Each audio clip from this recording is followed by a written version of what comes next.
Some right-gender advocates have expressed worry over the rising cases of sexual exploitation they refer to as sextortion. They say many people do not report these cases for fear of stigma and the supposed inability of relevant agencies to bring the perpetrators to book. So sexual exploitation is one form of sexual abuse that's often overlooked. Sexual exploitation and sexual harassment is something that's taken very passively. So what this conversation has tried to do is bring awareness to the issue, speak about solutions, highlight the problem, address the root causes, and brainstorm on what we can do to bring about solutions and accountability for perpetrators. It's a long journey, it's a long road, but every journey that starts definitely ends. And while a lot of issues surrounding sexual violence may not be something that would ever be completely eliminated in my lifetime, but what we can do as a society that we are living in right now is contribute our quota to ensuring that it becomes, the problem becomes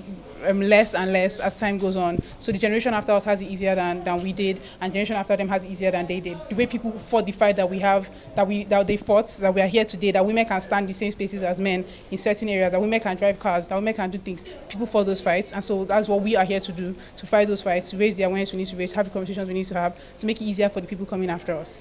Oftentimes, people who experience sextortion, which is a form of blackmail in order to fulfill sexual demands, are often silenced into succumbing to sextortion. And so how do we ensure that we provide solutions for victims and survivors so they can feel safe enough to report incidences of sextortion? It's a pandemic.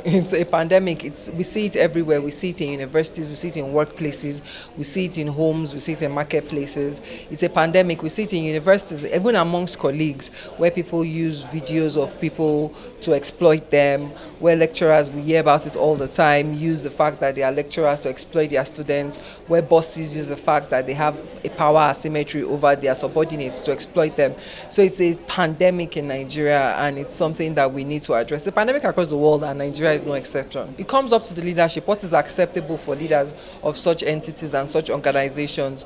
So if the leadership say, if reports are made to the leaders and the leaders find ways to punish people for not responding appropriately, then those forms of response will be eliminated.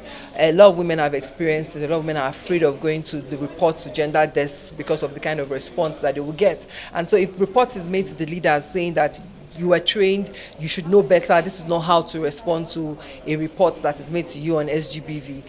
And in a consequence of that report is that the leaders do something about it, we'll find that it stops.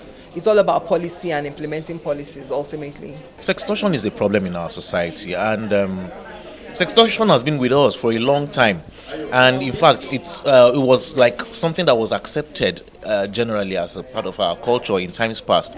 But with time and with more knowledge generally, people are beginning to realize that it is a very dangerous trend, and it is something that we almost see as we must see this as a clarion call for everybody to come together and try to bring an end to it. Sextortion generally, what it does to the victims or survivors is that it damages them psychologically, and this damage can live with them forever sometimes. And sometimes because they are damaged people, they can also impact on even their children and other people that they work with, like other children or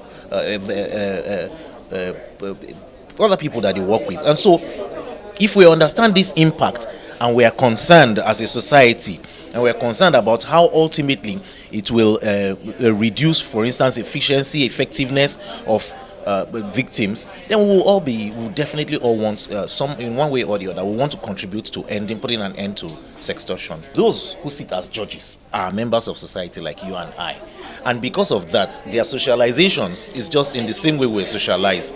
And just the same way in growing up, we did not see anything wrong with sextortion. That is the same way a lot of these people also are, and did not see anything wrong with it. And so when cases are brought before them, you can be sure that these things are going to, because they are humans, it's going to influence how they will view those complaints that you bring before the court. And so what I suggest is that for those of us in the civil society and those of us who are concerned and interested, we must we must ensure that the advocacy, the campaign to stop sextortion does not just end in boardrooms like this, but is taken out there. So it influences every actor in the justice sector, from the law enforcement agencies, to the prosecutors, to the judges, and even to members of the correctional service, the Nigerian prisons. It is very important that everybody is impacted by the advocacy and campaign to stop sextortion.